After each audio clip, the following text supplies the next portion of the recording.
Happy Wednesday. My name is Boone, and I'm going to share a little of my journey in entrepreneurship.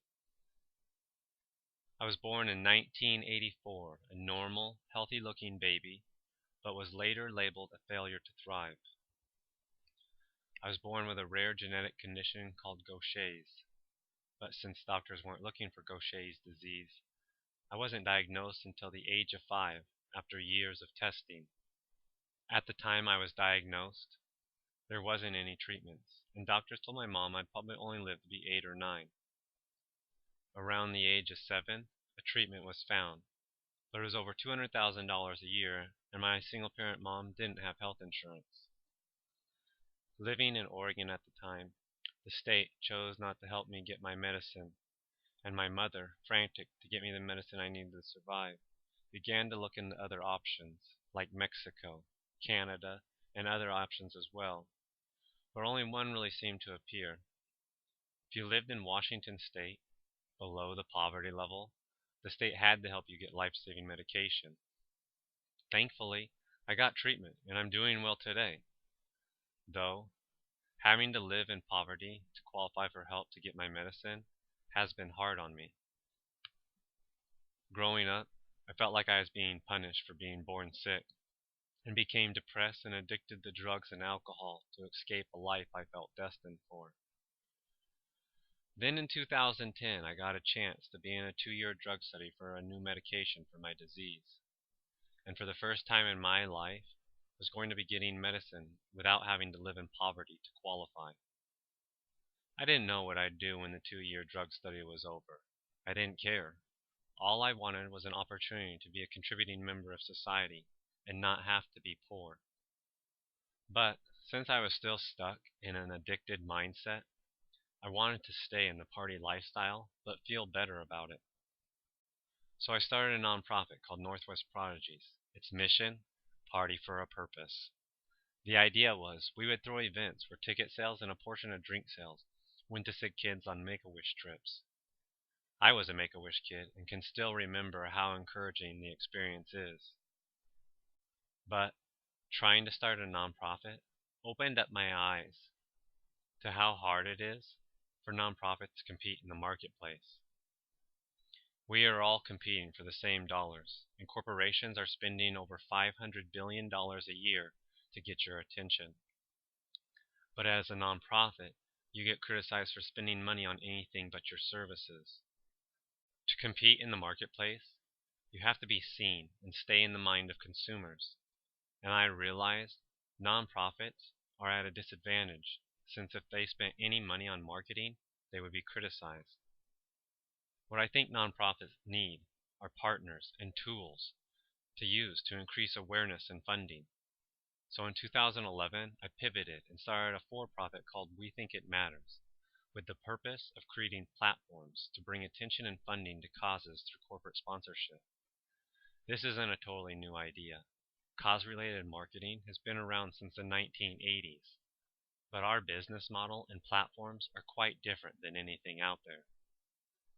In most cause-related campaigns, a company's advertising spend goes mostly to a marketing agency creating the campaign, and very little goes to the cause itself. But with a We Think It Matters campaign, 60% of every dollar goes to charity and 10% to schools. Nowhere in the industry can a business invest in a marketing campaign and know that 70% of the advertising spend will directly impact the community. As great as I think this business model is, I figured others would understand and quickly get on board too. So I did what most entrepreneurs do, wrote a business plan and went out to raise funding. I was so passionate and convinced the idea was going to work, I was able to raise almost $60,000 in 3 months.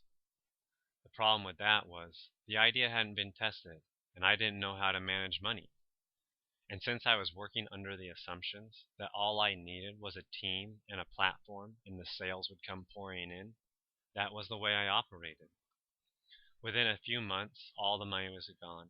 So was my team. And all I was left with was a WordPress theme with none of the functions I asked for. Oh, I also had over $10,000 in debt and year-long contracts for business services I thought we were going to need. Most of this could have been avoided had I been running lean and testing my ideas first. It's been almost 6 years since I made all those mistakes in the beginning, but I'm still picking up pieces today. I did learn a lot during those years, and I'm thankful for the skills I picked up in the process. But I wouldn't recommend that path to you. The last 6 years of my life have been stressful to say the least, and had I been using lean principles from the start, I could have avoided lots of heartache. You are probably familiar with the lean startup principles for developing businesses and ideas. In short, it keeps you from wasting time building things you don't need or that people aren't going to use. It will help you find out if people want the solution you want to provide them. And right now, it's helping me to build something others will love. The old saying, if you build it, they will come, might have had some truth when you were the only field in town. But today we live in a crowded marketplace, and people have millions of options to choose from. And you'll be lucky if they even know about you.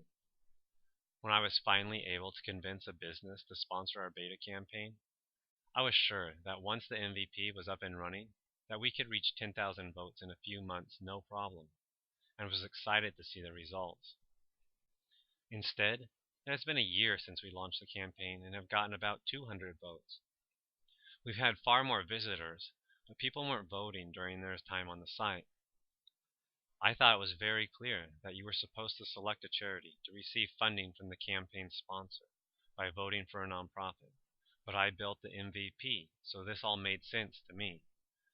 For the people visiting, it wasn't so clear, or they just didn't care. But based on research, I didn't believe they didn't care. Not only my personal research from interviewing random people on the street who had shared they were already doing things online to support causes, like signing petitions, donating, taking surveys, and sharing news. Other research has been done on cause engagement too. One of those studies, the Millennial Impact Report, looks into how those born between 1980 and 2000 engage with issues they care about, and found that a large percentage of millennials were already doing things online to support causes. So, back to the drawing board to make our MVP more user-friendly and easy for people to vote. I scrapped the 5 fields required to vote and changed it to just one, just email. I took it from a 2-page process to all happening on one. This, I was sure, would take our conversion rate much higher, but it only made a very small difference in our organic conversion rates. Assumptions are crap, and untested ideas aren't worth a dime a dozen. No one likes to fail, but there's always something to be learned from failures. But learning something doesn't take away the hurt. So as hard as it can be willing to embrace the pain. I got smacked on the cheek recently when I had this grand assumption that because the Case Foundation supports the Millennial Impact Report, the study on cause engagement in the millennial generation, I figured they would want to do a We Think It Matters campaign.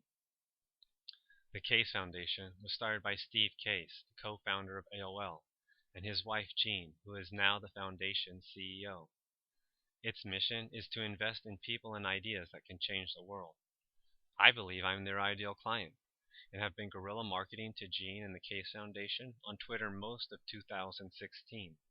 Trying to share an idea for creating a We Think It Matters campaign to find out what causes are most important to address. I knew if I could just get an appointment to share, they would want to invest in me and the idea, but I couldn't seem to get them interested and schedule an appointment. Despite my attempts to reach them through email and on social networks with no success, it didn't change my beliefs that we should work together. Then, this last November, the Lean Accelerator I'm taking part in had an opportunity to win airfare and tickets to the Lean Startup Conference in San Francisco. And guess who was going to be a keynote speaker? Steve Case. I knew I had to get there and meet him. Long story short, I won the airfare and conference tickets and was headed to San Francisco with a new hypothesis. I believed if I hand-delivered Steve Case a proposal for the Case Foundation to sponsor a campaign to find out what causes are most important to address, they would schedule an appointment within 3 weeks of getting the proposal to find out more. I was successful in handing Steve the proposal, and then went gorillas again on Twitter and managed to get almost 800,000 impressions on a related tweet. I was sure this would get the Case Foundation's attention. But 3 weeks went by, then 4, then 5, and now 6, and still no word from them. So what did I learn from this? Well, to start, don't assume that it's going to be easy to get appointments with anyone, and don't get mad if they blow you off. No matter how great the product market fit or your offer is, everyone is busy these days. But don't let that stop you from trying.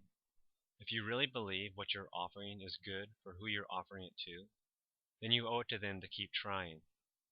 Only 10% of salespeople make more than 3 contacts, and less than 5% of sales happen on the first, second, or third contact.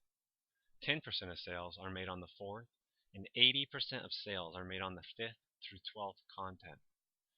Get used to hearing no as an entrepreneur, but remember to ask why it's a no. Find out why and see if it could be a yes later. My current hypothesis I'm testing includes you, and whether or not people I interview are willing to visit WeThinkItMatters.com and vote for one of 3 charities helping the homeless to receive funding from our beta campaign. So this brings me to the portion of my talk where I ask you to do something to help me move forward with my startup. If you found out you could support a cause you care about just by selecting a charity to get funding from campaign sponsors, would you vote for one? What if when you voted for a charity to get funding during that process, you could also win prizes for your personal favorite nonprofit, local school, and you? Would you take part in campaigns to help other causes too? Please join WTIM in helping bring awareness and funding to great causes, and visit WeThinkItMatters.com and select a charity to receive funding today. I want to thank you very much for the opportunity to share with you today and look forward to your questions. Best wishes.